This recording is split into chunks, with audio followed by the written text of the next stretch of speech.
the show starts. But then two, it's just like Jim Harbaugh will never get sick of running the ball, and Sarkeesian's a fraud. Anyway, hello. Welcome in. This is the Birds of a Feather podcast with your boy Qcity. Your boy Taj Bravado. And this is week 18 of the betting pod.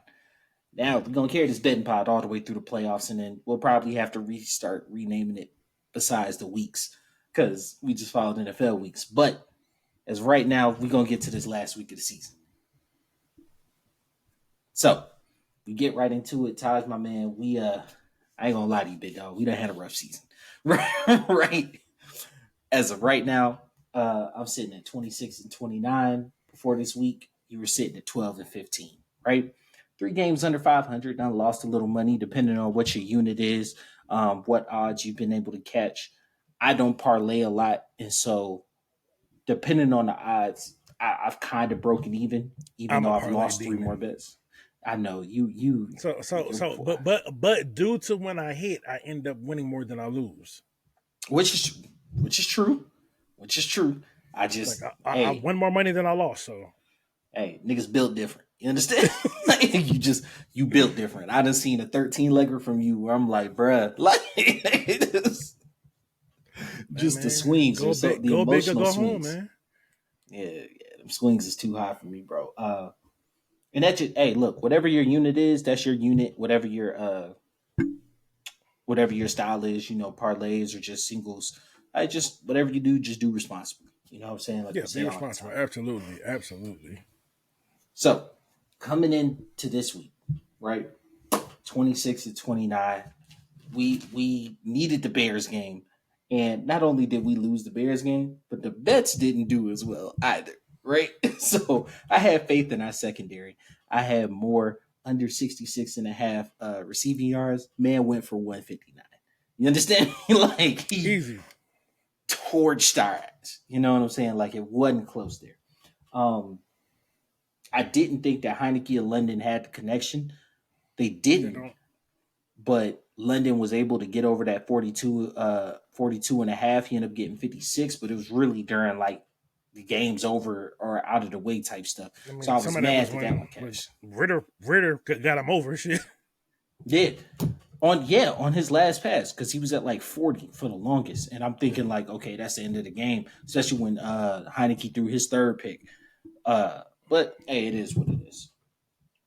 Pass TDs for Heineke, I had 1.5. I had the over for that. I thought he would throw for multiple touchdowns. He just wouldn't get London involved. He only threw for 1 touchdown.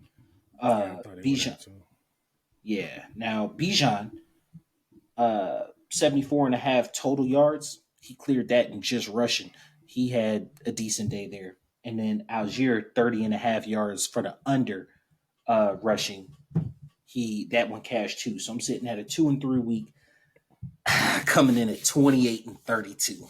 Yes, it's been a rough season. Now I need a perfect week to break 500, right? So peace be with me. Now, you, my man, 12 and 15, right? The bets were not kind to you this week either. So the first one, Pitts for 37.5 yards. You took the over. Man's had 1 catch for 5 yards. I don't know. I don't understand them not getting him involved at this point. You know what I'm saying? Sense. Like, it does not make sense. We expounded upon it on the game pod on Arthur Smith's future, but it's disgusting the way they don't get the people involved. So I was watching this like somebody was doing like a little film breakdown, and it was pointing out a couple of things. I don't know exactly who it's on. I don't know whether it's on the quarterback or the way it's being coached, but there was times where like there would be people running free and Taylor just would not throw it. Now, I think to me, like, because there was also film of like there was a 3 stack of wires on a very critical third down. There's a 3 stack of wide receivers, and you see Pitts like looking at him like this, like I don't know the play, right? Yeah. Him and Drake, because they were both like, yo, like I don't know the play. He just hiked the ball because he checked into a different play, but I'm guessing like the community, and so I wonder, over the court that situation was exacerbated because it was caught, right? I wonder over the course of the season, especially with this musical chairs that you have at quarterback, that situation consistently happens. So you do have guys running free because the defense is doing film study. They know what route concepts you're supposed to be running out of these formations. And like there's a miscommunication there. You're not where you're supposed to be. Heineke or Ritter, any quarterback really, is not going to throw the ball where you're not supposed to be if they didn't check into that hot route. And so, yeah, it's seemingly you have guys running free, but it really just is a case of miscommunication. I wonder over the course of the season how much that has happened because I know you do film study. In my film study, I see the exact same thing where you see guys running butt naked. You know what I'm saying? And you're like, See, why you don't rip it? some of these I'm not even sure if it's miscommunication. I just don't think the quarterback see the field because like it was one of them. Scotty Miller, he was butt naked, like Oh, wide open. I know yeah, exactly which one you're because talking about. John came in motion, double. It was like a double crosser. John took the Mm. underneath, and then Scotty went right over the top, and his safety on the far side was too. He was up too far, so Busted he couldn't get coverage. back. Busted And coverage. Heineke was only looking to one side of the field. If he would have just touchdown. So I I, don't know if that's like how they're coaching it or like to me it's like this happens far too often for it to be on the players. I feel like it's got to be a coaching thing because it's like where are you telling your quarterback to look at? well, if you're telling your quarterback to play conservatively, most of the times you're running the deep routes, but you're not actually looking at them. You know what I'm saying? If you're coaching your quarterback hard to like literally just take what the defense gives you, take what's in front of you, you can kind of you can coach aggressiveness out of a player. You know what I'm saying? Like you can do it in basketball, you can do it in football. You can coach aggressiveness out of a player. So like if they have had a shift because of the turnovers, if they've had like a pronounced amount of coaching on just taking what the defense is giving you, looking for the short and underneath routes, like some of those deeper routes would be wide open and not connected on. That's just my thinking. It's it could be that it could just be a amalgamation of everything. It's too And much. Heineke doesn't see the field well. It's it's He it's doesn't, Heineke. but no, Yeah, so but like, it'll be similar things with Ritter too though. Like I think but like I told you Ritter don't see the field well, and no you no no argued me no down on it. no. See the thing, I think Ritter sees the field fine for the most. I mean, he makes mistakes, yes. Could he see the field better? Absolutely, but I really think it's a combination. It's not just one or the other, but like the coach takes the brunt of it because he's the one drawing up the plays. He's the one like Absolutely, absolutely.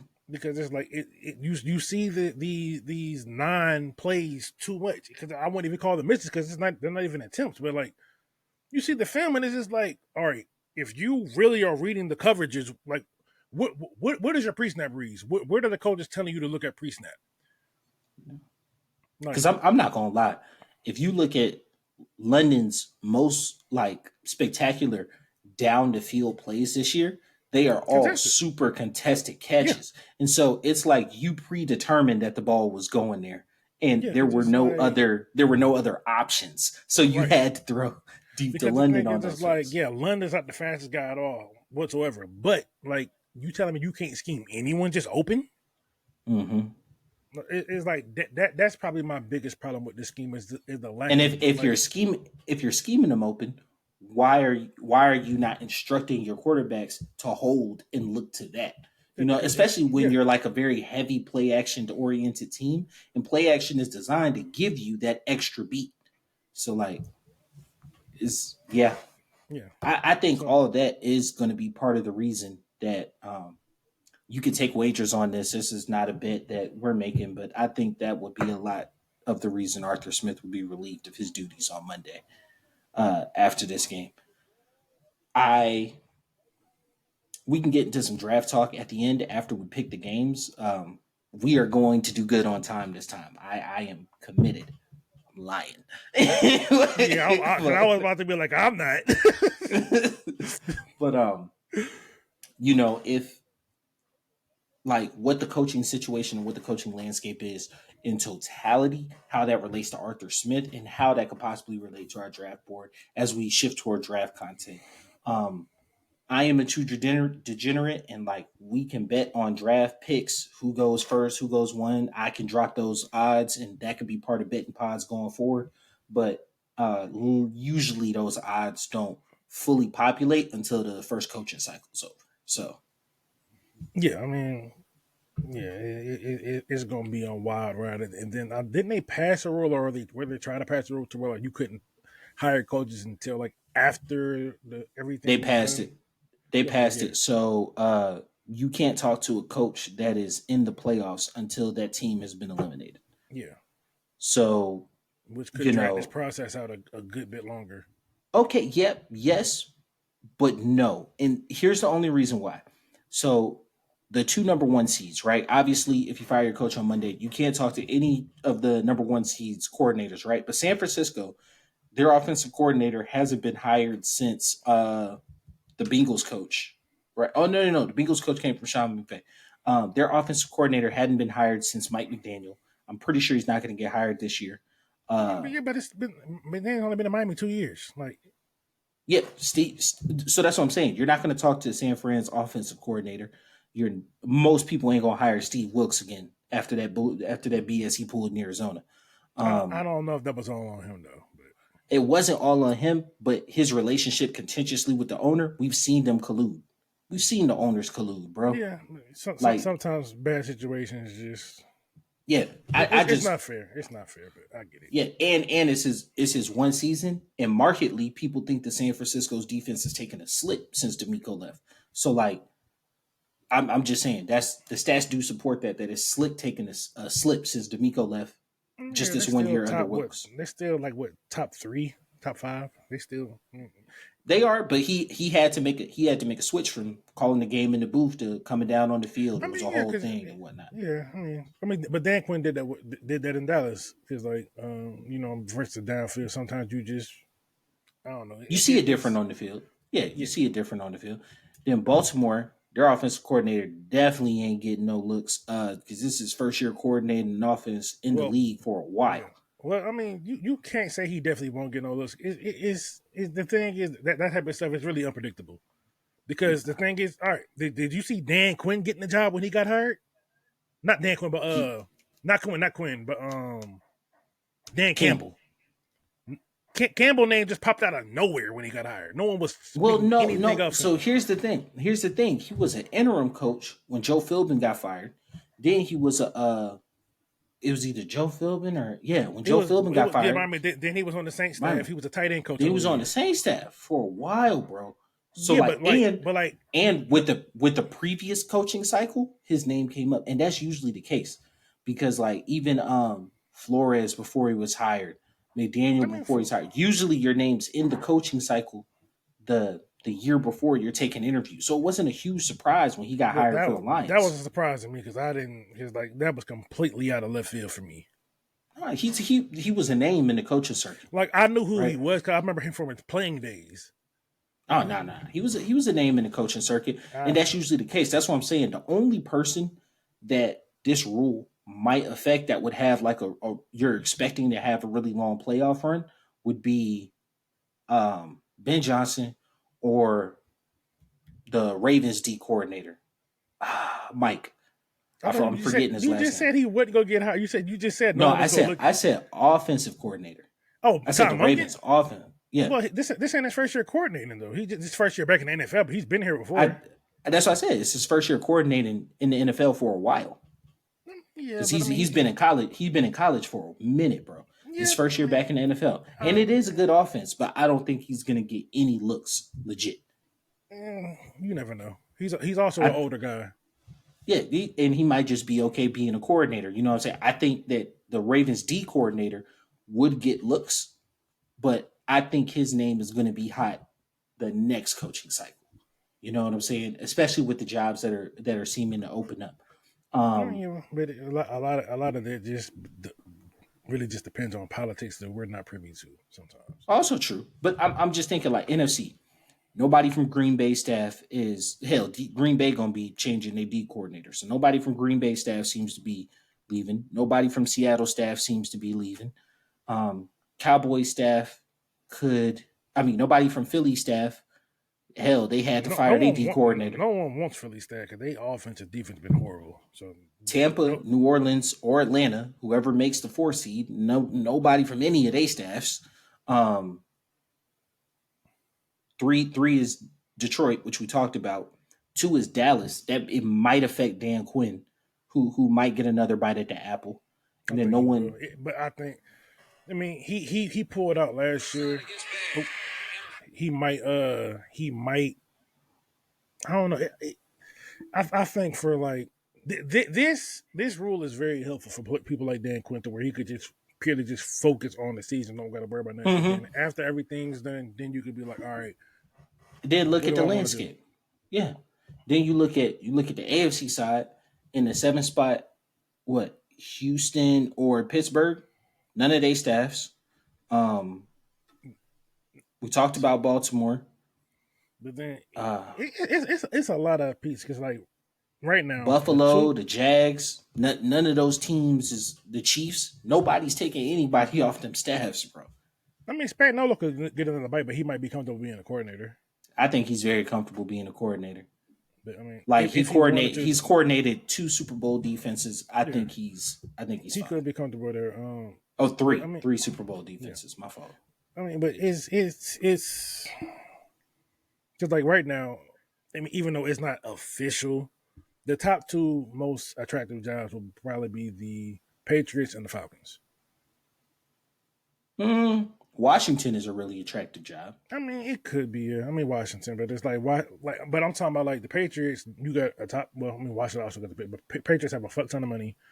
Um, it just seems like, and they're ready for a reset. So like, you might be able to have your full way. Washington, you don't really know what you're getting into. Um, I mean, I think the next person that goes into Washington is just going to be the Grand Poobah. They're under new yeah, management. They're under. I think it's going to be very similar to the Broncos, to where they're going to hire a big personality head coach that is also going to influence whatever front office decision. but to me, the name that makes the most sense for Washington to me is Jim Harbaugh. I Absolutely, I absolutely, and think I think he would murder it. I think he would go bananas there. I think that's ultimately where because he hired an agent.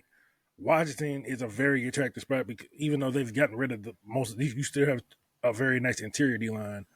You got some young pieces to work with, and you got some money, a little bit of draft capital. Washington got real money, bro. Like Yeah, people talking yeah, about like LA or you know just any team, bro. Like in the grand scheme, like Washington has money, bro. yeah, Money. yeah.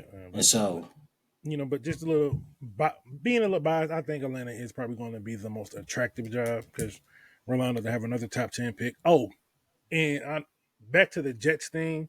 If the Jets lose, we will get number 8 pick because it's based off strength of schedule, not head to head.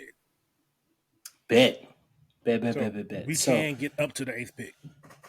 and spoiler alert, I did not put the Falcon Saints game uh in my games strictly Me because like neither.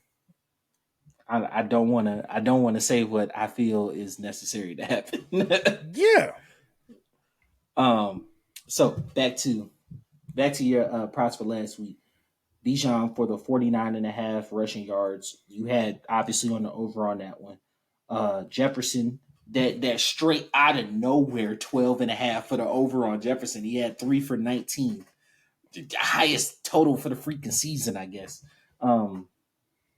But Smith, Johnu Smith, you're 24.5. He didn't hit. He had 1 target, 0 catches, 0 receptions. And then Fields barely missed it. You had Yep. 54.5 rushing for Yeah, like Fields. He was at like 33, 40, he was something at like that. 40, 46 if I'm not mistaken. So just and he killed us with his legs all day. So it's not like he wasn't out there rushing. More So Houdini acts for just running out of sacks. really, in the grand scheme, and he's gotten a lot smarter in throwing the ball away. And a lot of people are putting him to Atlanta. I think that's another discussion because we're at the point to where you gotta Okay. consider paying him. Now, I I seen this potential. My bad for going on track again, but you just reminded me something. So, a potential Justin Fields trade, right? Because you saying, I wouldn't want to do this. How about a trade down from 8 to 10, and then we get Fields in there, maybe we throw him like a third or something.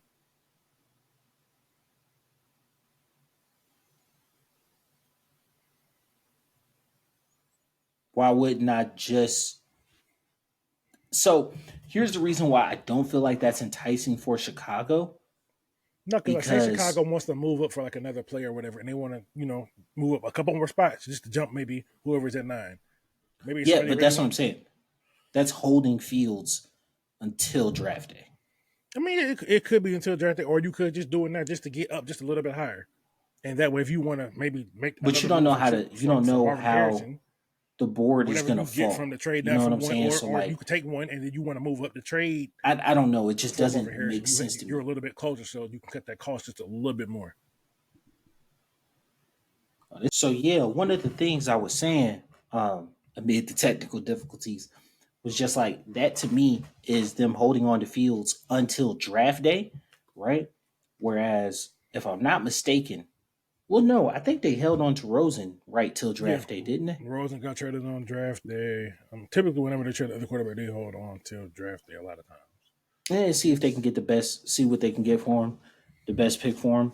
Um, I just think it severely lowers their leverage once you draft Caleb at 1. Everybody knows that you have to move Fields.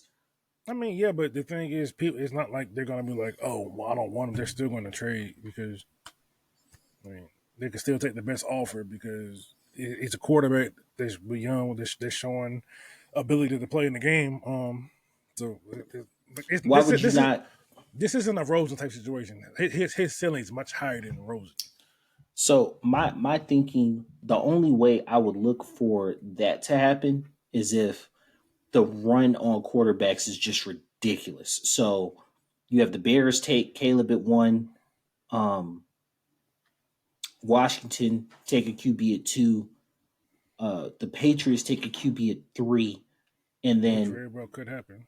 which could happen, and then between 4 and 7, somebody takes a fourth quarterback or somebody jumps up and takes a fourth quarterback, and you're not one of those people to jump up, Right. you're not going to take the fifth best quarterback at pick 8. But So the like, thing is, you yeah, might not even take drop the down. you might not even take the fourth best one. But it ultimately just depends on how do you feel. Do you think this quarterback is better than Fields? If the answer is no, then you pull the move. I think earlier in the year, Because the I thing is, just don't, like I don't want. moving.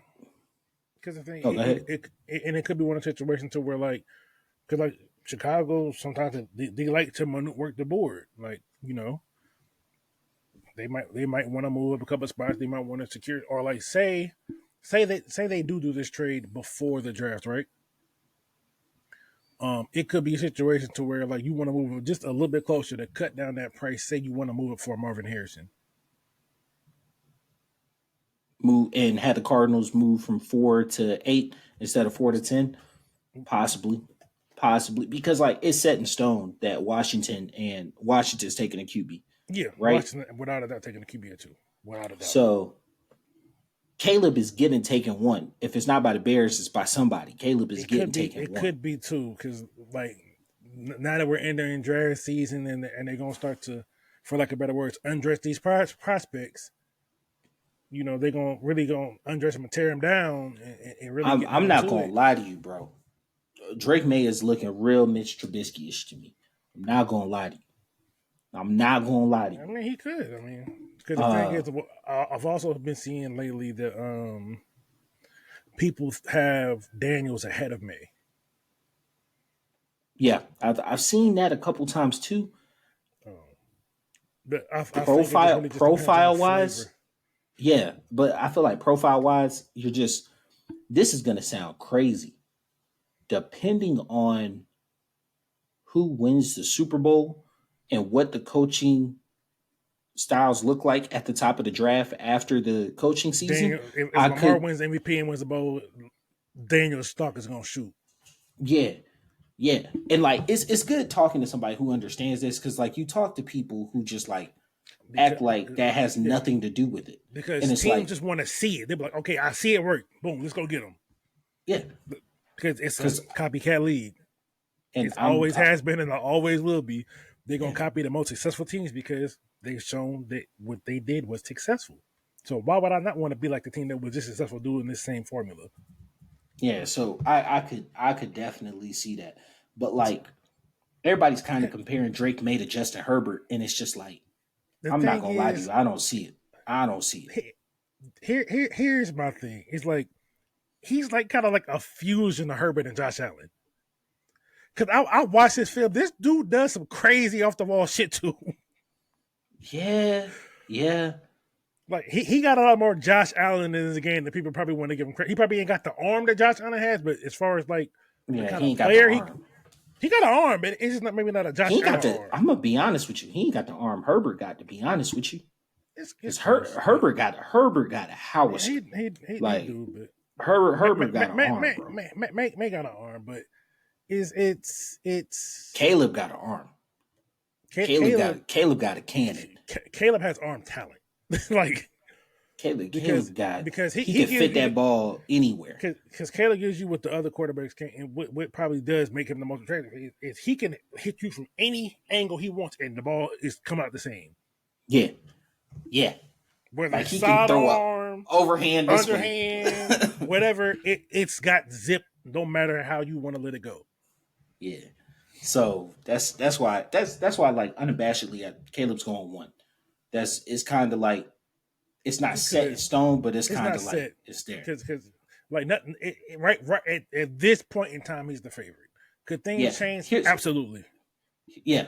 Here's my thing. Because he's not I could he's not see a this team. generational prospect that people painted him to be. He's very good, but he's not generational. No, but I could see a team trading up to take.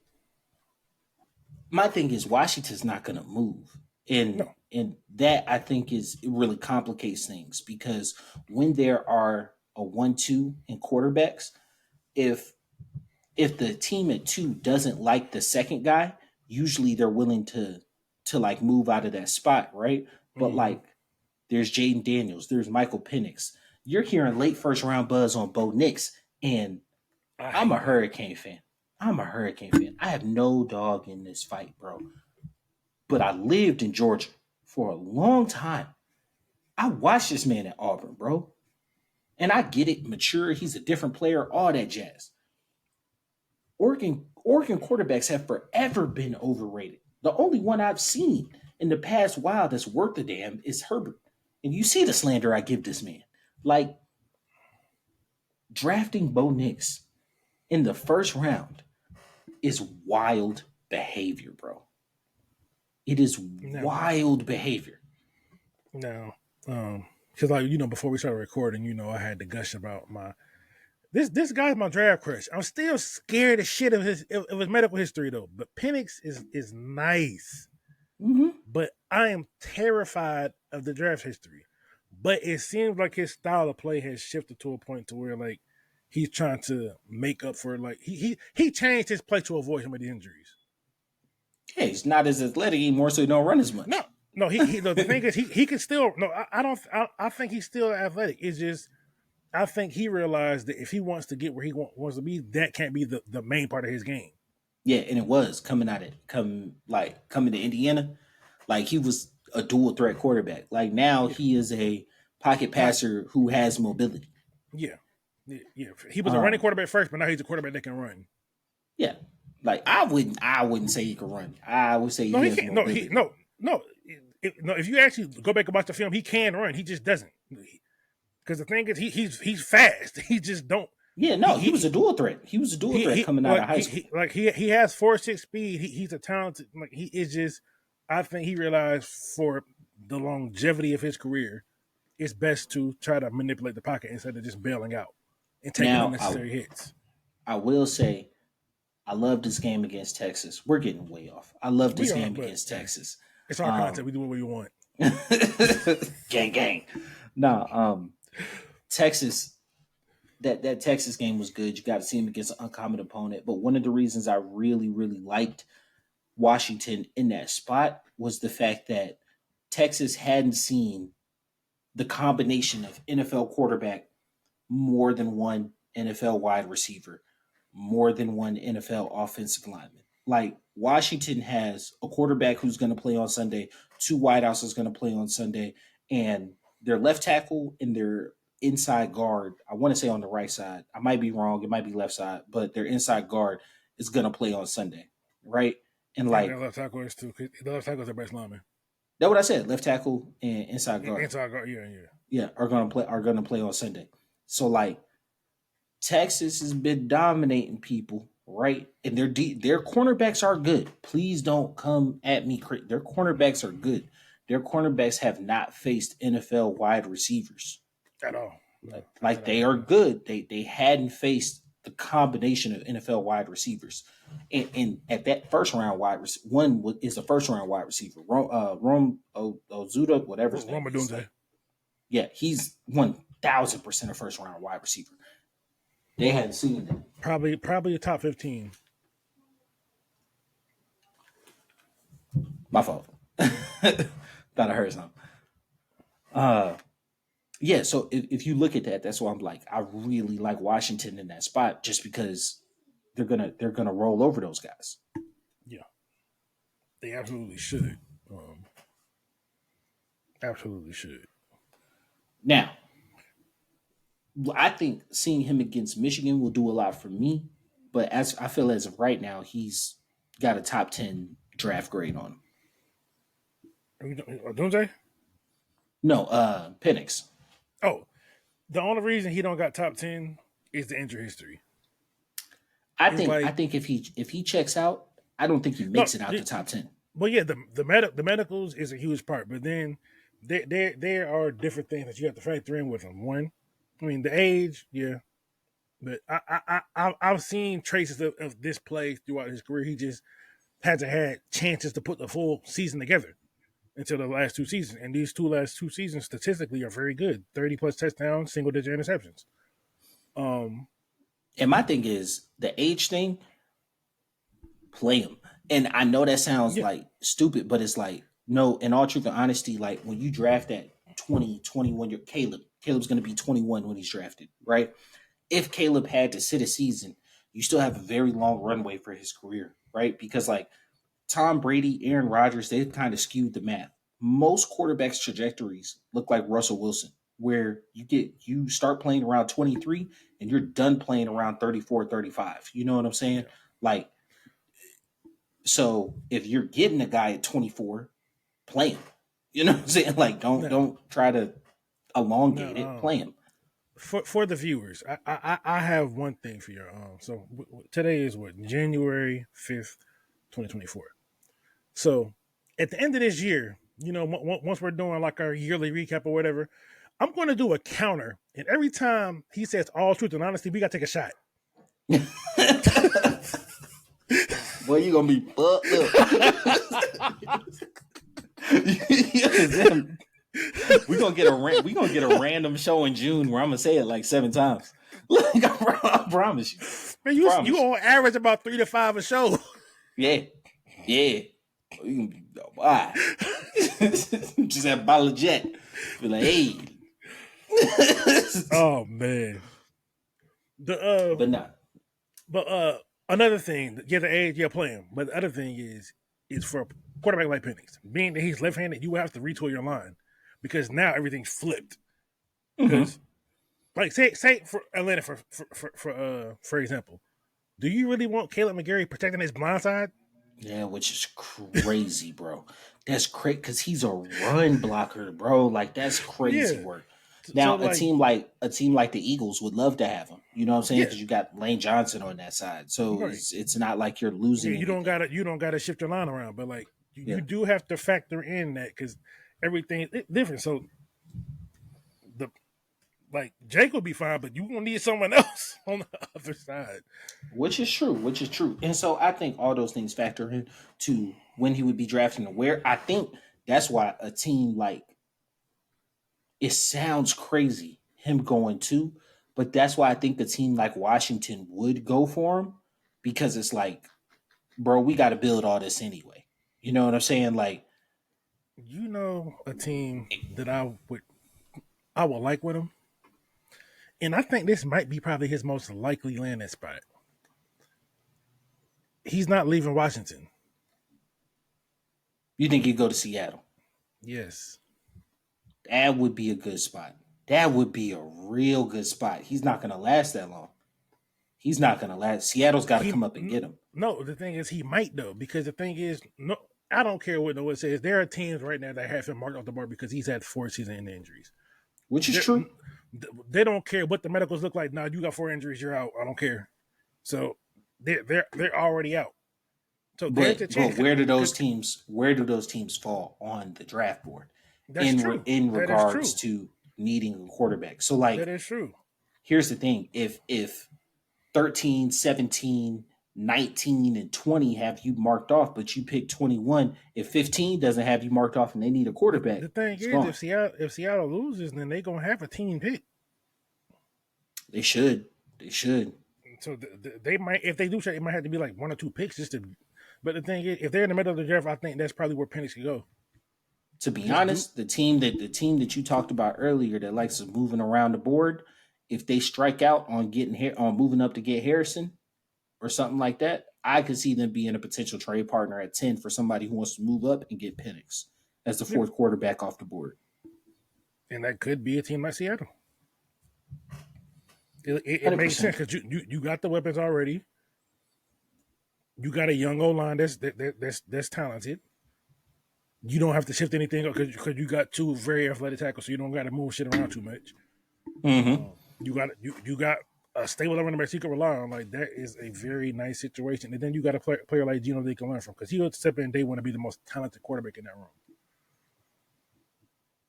I don't know. Straight talent. Drew Lock has a lot of talent. He can't put it together. But Drew Lock is very talented. When I talk about talent, I'm talking about the accuracy as well as like. Yeah. Because I'm about to say Drew Lock can chuck that motherfucker. Where it's gonna land, he don't know. I don't know. That's not talent because like he got arm, but he has that deep ball is probably the best in the draft. Because this dude is damn near handing it to them 60 yards on the field. Yeah, no. He has dropping it straight in the bucket. Yeah, like dude was right here. Good. Here, like you can't drop it. It looks good. It looks good. Don't get me wrong. It looks good. That's why I say I don't think he gets out of the top 10. All right, so this week's games, right? So our props for this week. So, like I said, 14 and 18 for you, bro. I see you got Bijan 82.5 all purpose. What you thinking about that one? If the Falcons really do try to win, they got to put the ball in their best player hands. I 100% agree with that one. You got Algier 29.5 rushing. You took the over on that one. Yeah, because if the game goes the way that Arthur Smith wants it, then Algier's going to see a lot of fourth quarter carries. Now I have Bijan to score a touchdown and Carr to throw an interception. Right. Outside of that, those are 2 different bets. The other 3 we both fell in line on. So pass yards for Heineke, you got it at 195.5. I got it at 194.5. Both took the over on that one. I thought you took the under. Oh, you took. I got over. I got over written down. I got over written down. Okay, I thought you were taking the under. Okay, well. No, I got over written down. Okay, well, shit, all right. I may be wrong. Either way, I'm not gonna lie to you. These props don't do nothing for me for this game, bro. Like they were all ugly as hell, dog. Like they were all ugly as hell. That is true. Pitts for 33.5. I took the over. You got him at 32.5. Split the baby there. And then London 43.5. You had him at 42.5, I think. I think 43. I had 43. I had a 43. You had 43. So I got it 43.5. You got it 43. I think this is a great time to just break down to people. You see how those bets were like damn near the exact same, but it just like I placed mine earlier in the day, he placed his later in the day, and you can get a different number. Lines are constantly changing. You know what I'm saying? Yeah, if you have a really good draft site, they'll update you on odds and maybe have you put down more or less money. If you just have a bookie that's a straight better and it's like, hey, the number got bet down, it got bet down. It is what it is. It's just something you got to be cognizant of if you're going to be out there putting heavy units up. You know what I'm saying? And some people just,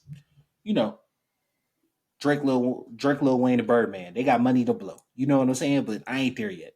You know what I'm saying? Like, so, my bet money is my bet money. I like to keep track of it. So that's just something you should keep in your peripheral. Now, the one thing I will talk about, London usually feasts on the Saints, right? We both took the 43.5 for the over.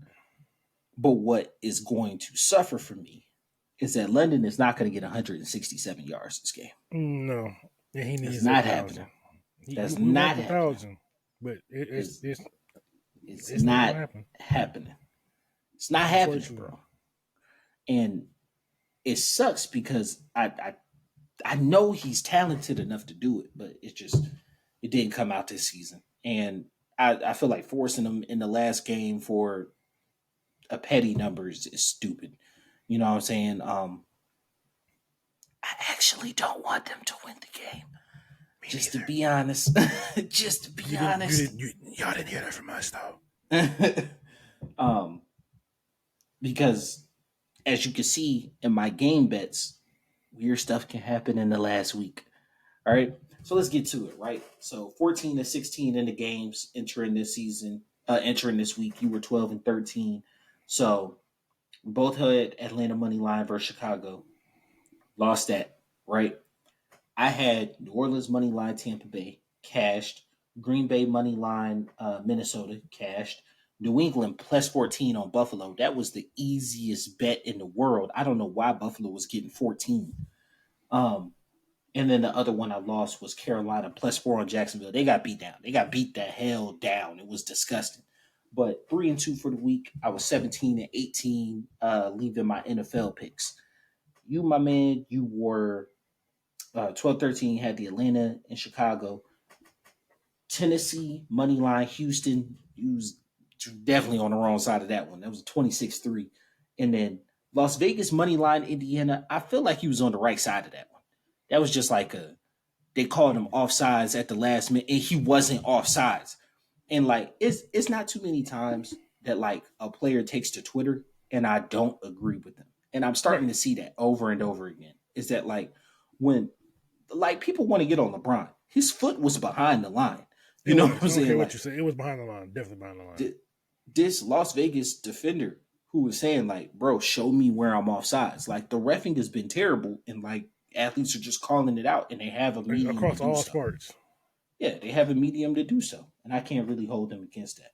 But your two wins for the week, you definitely called Baltimore beating down Miami, and then you had a sweater for the Rams versus the Giants, but he was able to pull that one out. So 2-3 for the week, ended the week at 14-16 for your NFL games. But we both picked both college football playoff games. You had Bama and Texas.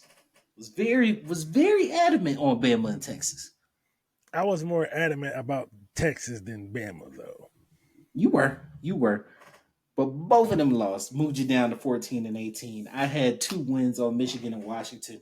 Uh, called it very easily, just off the simple fact of this has been the worst team Nick Saban has had in years, and like we talked about, Texas hadn't seen a team like Washington all year. You know what I'm saying? And I have no ill will. I harbor no resentment against this man. So take what I'm saying as the words and not an ad hominem attack. Sarkeesian is a fraud, and I don't mean that like he's like a liar or anything like that. I mean it like he cosplays as a good coach. Sarkeesian is not a good coach. He has an extremely talented team. He has an extremely talented team. But what you saw in the Texas game, where he completely abandoned the run, even though he was getting 5.5 a carry, is why I say stuff like, "Bro, you're a fraud, dog." Because I and don't it's think he part is. That's part of the reason. It's part of the reason I'm choosing Michigan over Washington. It's because if Harbaugh's going to get 5.5 a pop on you, which I slick think Michigan might flirt with that 6, he won't stop running the ball, bro. This game is scheduled for 3 hours with commercials and a halftime show. I'm guessing it's probably going to be around 218, dog. See, the thing I'm most excited for about this game isn't even the game. I'm ready for the NCAA trailer. The what trailer? The NCAA football trailer. The game is coming back. Oh, it's dropping during the playoff game? There's rumors During the the trailer's national dropping championship? Yes, that's what I'm most excited for. Oh, yes, sir. Yes, sir. Oh, slick. You been I won't say you've been running because I just started my ultimate team, but I see you online, nigga. Oh yeah, I'll be on. You gotta You don't want just you don't want smoking Ultimate Team, so nah, not yet, not yet, not yeah, yet. keep that My there. Vic is at 87, bro. I got a Yeah, long way to go. just keep that there. Like you ain't But ready when yet. I but when I get there, I'm bring all the smoke, nigga. All the smoke. Um, so getting into our games this week, like I talked about, I got Michigan over Washington. You were on the other side of that one. You got Washington over Michigan. What's your thinking behind it? Michael Penix Jr. That's all I got. 3 words. Michael Penix Jr. I mean, JJ McCarthy is a good college quarterback. Eh. Like JJ McCarthy is he's like it's fine, you know. It's like like say you go to your restaurant, like the food was edible, but like, did you really enjoy it? You ate it because you were hungry, but it was fine. That's JJ McCarthy. Here's the He crazy he part. he's room temperature oatmeal. He's got that's disrespectful. Disrespectful. Damn, that's disrespectful. Man said you room temperature oatmeal, dog. That's wild. That's going on a shirt. Anyway, I'm going to describe a person like that before the end of the week. I promise you. Promise you that. You are room temperature oatmeal. All right. No, but in all truth and honesty, like he's got a second round grade on him right now, which is to me a little high. That's to me a Very little high. high. He's a 3rd round quarterback. But hey, enough people like him, and he is a good college quarterback. He's younger Desmond Ritter. I you, I'm gonna be honest with you. Might be a little dead slander there. Might be a you know I said this man average, bro. That might be a little dead slander because like I don't see it. I don't see it in McCarthy, but apparently a bunch of people do, and I might be blind. I But don't, like, I don't see it, but like, and the thing is, I still think Desmond Ritter could be fine. It just won't be in Atlanta. But he's Desmond Ritter. you want to know what's crazy, bro? Which is why I think that we have like a really good chance to draft a quarterback, most likely Jaden Daniels. Um, it's because I feel like trading for a quarterback, we would get rid of Heineke and keep Ritter. And if that quarterback gets injured, if that quarterback uh is just bad, you know what I'm saying? Russell Wilson, get Russell, he's just bad, or whatever happens, right? And Ritter comes back into the game, I actually think with a little more seasoning, with a little more He'd be time, balling. He'd be fine. he's going to give you fourth quarter Ritter all the time, and you're gonna trick yourself into thinking that he's a franchise quarterback, and he's not. He's a decent. He is a high level backup. He is a high level backup. See, no, But see, this is what I think. I think right now he's a high level backup. I think he could be at best a mid level starter. I think that's a lot for him. I think that's a Mid lot. mid level team with like 18 is eight. I think he could be like the 18th best quarterback in the league. I think he could be that. So you think he could do? I mean, okay, That's yeah, that's nah, not I can see that's that. not unreasonable. That's not I can see that. unreasonable. I can see that. I can see that. Because between 18 and 36 is not a lot of. It's not a I mean, lot of room yeah, there. he's probably not the high end of the middle, but he can firmly be probably in the dead middle of middle tier. Yeah, because right now he's ranked 34. Yeah, And there's 32 teams. yeah. I think And the thing is, it ultimately just depends on if we do get a new coaching staff. It depends on how they feel about Ritter. Do they feel that it was Ritter, or do they feel that he was not being set up for success? Because sometimes the coaches do look at that. Yeah, but I still think they're gonna want to get their guy in, and if it's a young guy. They're still obviously going with their guy, but the thing is, they may not be as in. They might have like a fake competition or whatever. Yeah. Well, no, But I actually think I I think don't that think because Ritter is such a good teammate and such a good he's like going to be on the galvanizing team. force, I no, honestly, I think that works against him. If they bring a I young don't guy think. in, I think that works against him because you want your young guy to be the unquestioned leader of the team. I think they try to move Um, him it ultimately just depends. I don't think they would though, just because. because I mean, if you remember the Mike Vick Matt Schaub thing, bro, like it's part of the reason Matt Schaub got moved was one he showed that he could be a decent playing Yeah, option, right? yeah. But the locker room They got a started to like him, they got and a it was second like, round pick. They got a second or third round pick for him. Why would you not trade him? no, but I'm saying the locker room started to like him, and you just, yeah, I can't Nah, have that. I I don't think can't that's have the. that. I don't think that's the. I think it's just because that was around the time where like people were trading backups, like with the Patriots and Matt Schaub and like not Matt Schaub, but Matt Castle. Like Mm-hmm. that was around the time when they were trading their backups. They would showcase them in the preseason in the hopes that they would try to. No, Matt You know, Schaub got in regular season games. I think it was probably the season when Vic got hurt, or the Yeah, season when he Vic got got he hurt got he got into regular season games, because they took him in and the third and round and they flipped him for a second. yeah, and the team was performing well under Schaub, and so I think, hey, look, I can't you can't have that, and I think that if you draft a young guy, you're resetting the clock. I think the fact that Ritter is because to a man, you ain't heard a bad word about him. No, To a man, you ain't heard a bad word about him, and so I think that kind of works against him because no, I don't think it does, but. I can't have you here.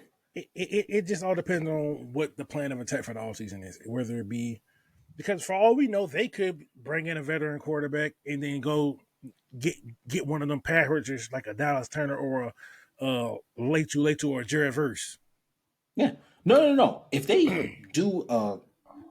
get a veteran quarterback, they're voiding the last year of Heineke's contract, and Ritter's the solidified backup. Yeah, But I feel like the only way that happens is if we keep this coaching staff. no, I because feel the like if thing we is, bring in a new coaching staff, they're going to want to get their guy. I mean, they probably don't want to hit the guy, but the thing is, it's like the worst thing you want to do is force a quarterback pick Yeah, but I don't think they will. I don't because think they will. the thing is, at Would you eight, Would you have a problem picking Penix at 8? yeah, I wouldn't. I wouldn't have a problem with Penix at 8. I don't like him at 8. I I like wouldn't him a have. lot, but I just don't think he. I think I because now this is kind of a contradiction of what I've been saying. Like I do believe like because to me he gives me Joe Burrow vibes, but the injury history that's what's preventing me from pulling that trigger in a type of I mean, as situation. long as nothing's degenerative, like Yeah, I mean one it's thing I heard degenerative, that but definitely stuck with me, bro, is the fact that like you don't start businesses thinking about the risk. You start businesses thinking about the reward. no, And like, that is true. But however, when you in 6 seasons, 4 of them he's been injured. and if I'm on the other side of the table beating the drum for the guy, I could say, and in the past 2 seasons he hadn't missed a snap. I mean, you can also say that, but He's it's he's still something. learned he's learned how to play within his physical limitations, whereas before he didn't. He didn't know that he couldn't do the things that he was doing, No, but the which is thing the sign of a lot of the times it would just be he got sacked and landed on his shoulder, or it wasn't like he was a reckless player. no, he didn't get. So I went and watched all 4 injuries. Right, the first one, the first one where he tore his right ACL, he was engaged with a tackler, and a dude went and grabbed his legs. He was a runner, tore his right ACL. Right, his non-throwing his AC joint. non-throwing shoulder, he was rolling right through crossbody and got landed on body contact. Right, both of those plays are outlawed in the NFL. The third, the third one was his shoulder, his throwing shoulder. He was a runner, and got landed on. There's nothing you could do about that. Wasn't Rogers like the broke last his one or collar. nine. Yeah. When the last Rogers one like broke a his line collarbone. contact though? Yeah, the last one It was was a a line freak contact one. He was running out of bounds and literally just took a false step towards ACL, the same again. ACL. Yeah. You know what I'm saying? So like all four of those injuries, like two of the plays are outlawed. One of them was just like a freak non-contact thing, but that could literally happen to anybody. And then It the could. fourth one was you just being reckless as a runner, and it It could. hadn't happened since. But the thing is like when you talk about that type of investment, that's definitely in the decision makers' minds. Now, it just ultimately comes down to what the medicals look like. That's going to be the deciding factor. If the medicals are clean and he goes out there, he runs a good 40 and all the other good stuff to show he still has athleticism, then yeah. To be But honest with you, he reminds me of a slightly bigger Tua, and Tua went five. I think, see, you just saying Tua because he's left-handed. To No, me, I'm not saying Tua. I'm saying Tua because of the injury history of playing with first round wide receivers, playing behind a decent line, maximizing the talent that you have, running the table in the conference, dominance that's for over a 2 year that's span. so Like, well. See, that's kind of where I go. Even though Joe Burrow didn't have the 2 year expanded dominance, but like I see a lot of Joe Burrow in his game. He's just the opposite. He's a lucky Joe Burrow because one of the things that most impressed me during the national championship game, besides his accuracy, was just the ability to manipulate the pocket. But you don't really yeah, see that a lot the from movement within the pocket. Yeah. because the thing is like Texas was getting back there. It's just he was able to maneuver in the pocket to where they couldn't touch him.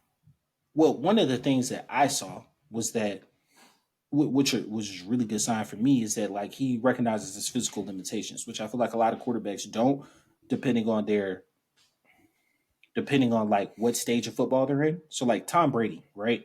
Like he would never. He has one play where he like took off and made like that first down and jumped up super hyped, right?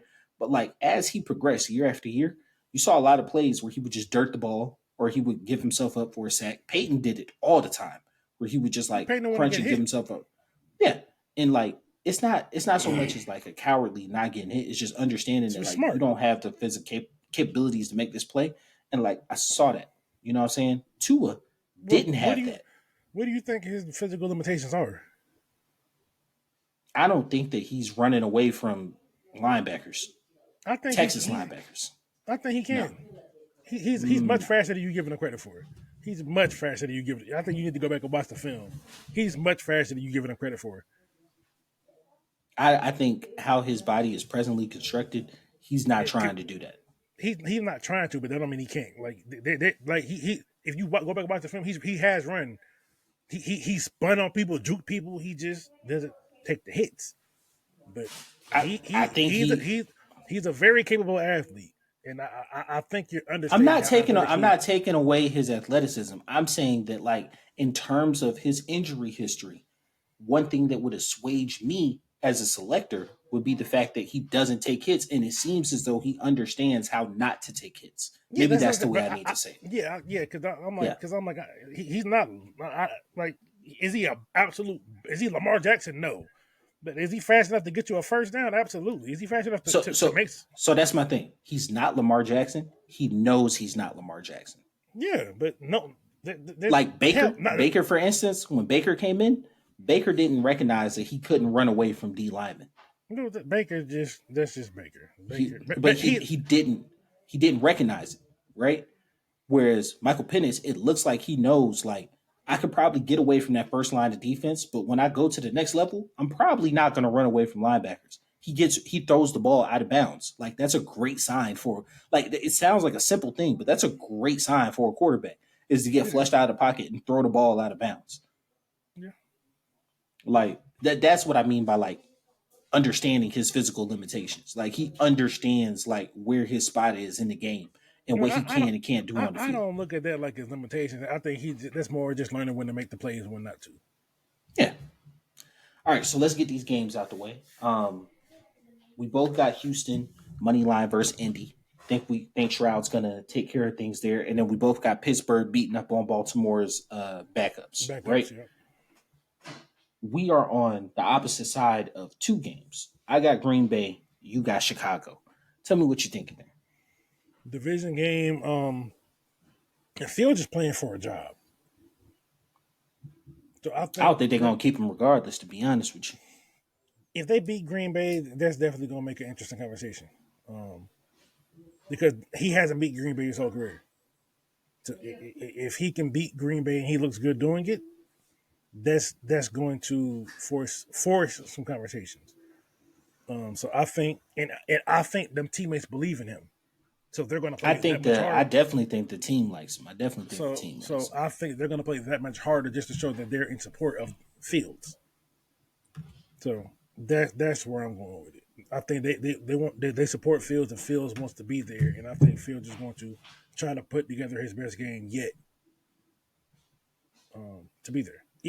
And even if they lose, as long as he plays a clean game, like and he looks good doing it, like Fields just playing to stay in Chicago. I think what's going on. I think he wants to stay in Chicago. I think it's too enticing, especially, and we'll get into it when we look at their salary cap situation. Everything that's going on, it just makes more sense for them to restart. And I think that we as fans have kind of fooled ourselves into believing that Fields has a chance.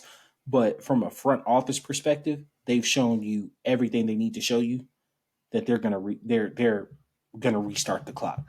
Um, but we'll but I think Green Bay is going to win. I think Jordan Love is a superstar in the making, and I would love to see him in the playoffs. So, Oh yeah, no. He because I went to look at it. I actually looked at this earlier today, and he's yeah, pretty much on pace to be up for 4,000 yards and about 30. He already has 30 touchdowns. he So already has 30. Yeah. like he's having a great season. He's going. 11 picks. 11 picks. And like, I think it was four I mean, fumbles. 11 picks, but 30 touchdowns. You're over 2-1. Yeah. Yeah. The, like 2-1 ratio is all you're gonna for like 11 picks, and he's still one of the most picked off quarterbacks. One of the least picked off Yeah. quarterbacks. Yeah. Yeah. He's out there. So, I think he's a superstar. That's why I said superstar in the making. In the making. He's no, not because there yet, but because the thing is, when you look at the quarterback that threw the most picks, he's probably not even top 10 in picks thrown. mm, I think he's top 10. He ain't top 5. Hold on, man.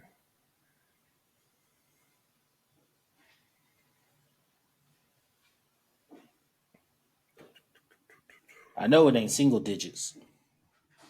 No, he's 11. He has 11, but like all right, so Tua has 12, Purdy has 11, Golf has 12, Mahomes has 14, Stafford has 11, Josh Allen has 16, Mayfield has 10, Jalen Hurts has 14, Sam Howell has 19, Trevor Lawrence has 12. Then you got so let me see. That's 10 right there. Hold That's on, 10 let me right see. there. Let me see Good if I can God. Jalen Hurts has 14. yes. Yeah. So 1, 2, 4, 5, 6, 7, 8, 9. Yeah, he's tied for 10th with Purdy, Ritter, and Stafford. That's terrible. Ritter hadn't played 4 games, bro. Yeah. So like, but out of all the people with 11 picks, only Purdy has more touchdowns. He has 31, and Purdy's considered an MVP candidate, even though him and Love have very similar stats. I think it's just because Purdy won The more, team, but it's it's the because teams. yeah, it's the team. Just because he won. That's what I'm saying. Like if you look at it, that's why I was like, Love is like, and the crazy part is, if you look at some of our losses this season compared to the teams we beat, like we beat playoff teams this year, bro, and And lost to lost. people in the top 10 of the Yeah. draft. Like it's crazy. Um, then we're on opposite sides of Miami and Buffalo, right? So I got Miami, you got Buffalo. I think Buffalo's the betting favorite. Buffalo's the sexy pick here. No, are you taking money line? I Or are you taking the spread? That's the I'm taking question. money line. I'm taking money line. Oh yeah, nah. I think Miami's gonna pull it out, man. Because last And time, Buffalo did them last time, like R. Kelly do. We ain't gonna go there, but I can't put this on YouTube, Victor. that's why I said we ain't gonna go there. They gonna flag this immediately. Immediately, bro. Immediately. R. Kelly, no sir. No sir. Your video has been removed. I What do you apologize for my mean? insensitivity, Uh, but yeah, I think Buffalo going for the part 2 with the division on the line. So I actually think it the whole other way. Like I know that Miami has I know that Miami has like this thing about them facing good teams, blah, blah, blah. I don't think the Bills are like that great of a team, one. They look completely different with Joe Brady, which is great, but they haven't been playing great. And if Pittsburgh wins and Houston wins, Buffalo has two options. They could be the two Division? seed or out of the playoffs. I think if they enter that game with Saturday scores going Pittsburgh and Houston's way, and they know that we can either be the two seed or out of the playoffs, Buffalo fumbles that, bro. Buffalo fumbles that. I don't think they Now, will. if Indy wins or Baltimore wins, I think they play loose. I think they drag Miami. I'm betting on that. You know, your bets tell a story. I'm betting on Pittsburgh and Houston to win, and that pressure to get to Buffalo because Miami's in either way. Now, but what if Jacksonville loses though? Does that change things too? Because Jacksonville's not locked either. Jacksonville's only path is the division. But right now they have the division, don't they? Yeah, but So so if here's they, the thing: if Jacksonville wins, they win the division. yeah, but I'm saying If Jacksonville, if they lose, that pushes the Colts. I mean, that pushes the winner of that pushes the winner of the Texas Colts game into the division, and obviously mhm. the losers out. So that's two teams out right there. And then Buffalo has the chance at the 7th seed then. Yeah. So like, But Jacksonville's only path in is to win the division. yeah, they're because it's bad. So Jacksonville's only path in is to win the division. If they lose, the winner of Houston Indy wins the division. The loser of that game uh, has the option to become the 7th seed, right? But most likely Buffalo is going to get it. So it's a win and end game for And they Houston and play the Indy. Titans, which in that game, and that's a tough division game. They can go either way. And And like Trevor here's Lawrence is not here's 100%. so here's the crazy thing, and that's why the Pittsburgh, Houston, and Indy game is so important, right? If Pittsburgh wins, Buffalo's path to the 7th seed is almost crushed, regardless of what Jacksonville does.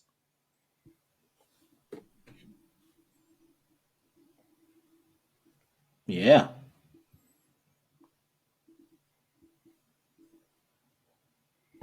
Come on, hurry up. Got to fact check, you know. I believe you, but you know, just got to put eyes on it. I know. It's okay. I don't take it personal no more.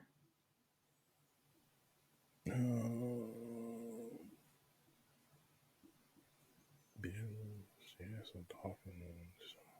They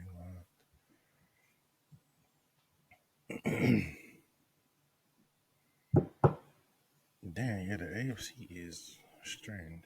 Why Yeah, can't I it's look all at it's everybody's? all right there. It's all right there. Well, hold on. What's this? So like 1, 2, 3, 1, 2, 3, 4. Okay, 4. So 5.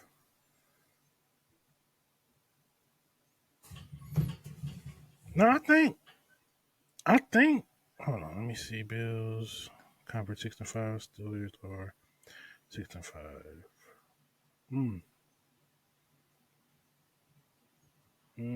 Okay, really, if the Colts could still have well, no, the Colts ain't got no, the Colts ain't got a shot. Well, the seventh seed is weird because it's really four spots up for grabs, or is it three? One, two, three. It's three. It's four spots up for grabs. It's a lot going on, bro.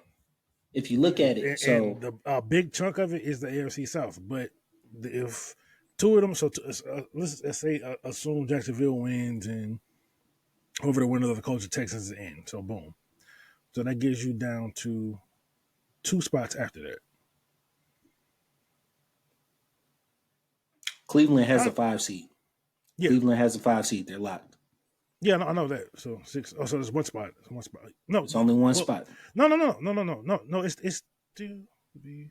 It still would be two, wouldn't it? Because It the would be the winner of 6th and the 7th spot, Jackson. Okay, right? yeah. You're right. Yeah, because If Jacksonville wins, the winner of yeah, Houston Indy gets the sixth that's spot. If four. So Pittsburgh 5, wins, they get the 7th. 6.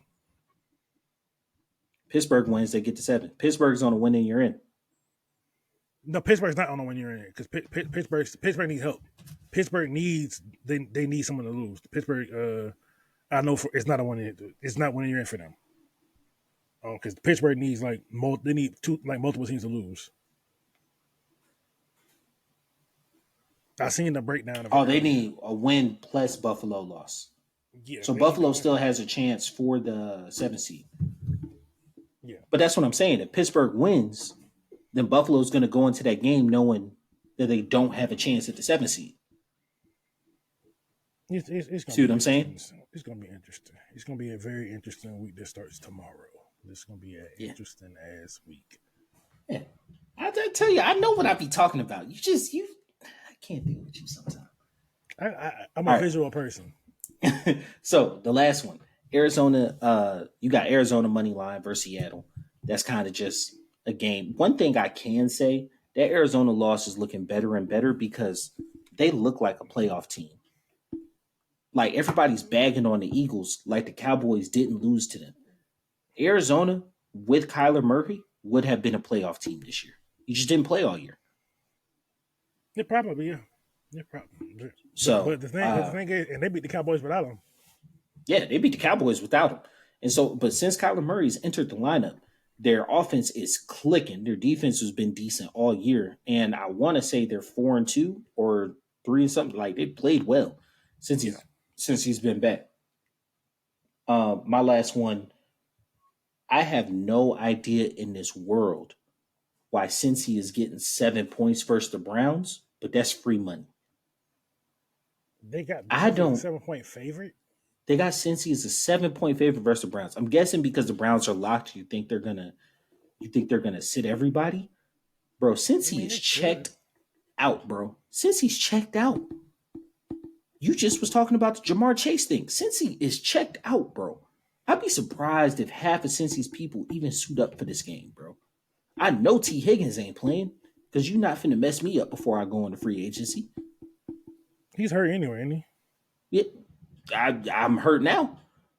I know Jamar Chase probably ain't gonna play unless there's like some incentives there. It might be to boost. Is Henderson playing to boost his 5th-year option when they exercise it? That's if there's some incentives there. I don't know why they getting 7 points, but that sounds like free money to me. Yeah, I wasn't aware of that one. Yeah, that is crazy. All right, you guys. So that's been the betting pod. Of course, we went over, but I don't even feel like we went over. We went exactly how long we were supposed to go. Yeah, hour and a half. So, y'all be safe, bet responsibly. Don't do nothing I wouldn't do. More importantly, don't do anything Taj wouldn't do. And this has been your boy Qcity. Your boy Taj Bravado. We out. Peace.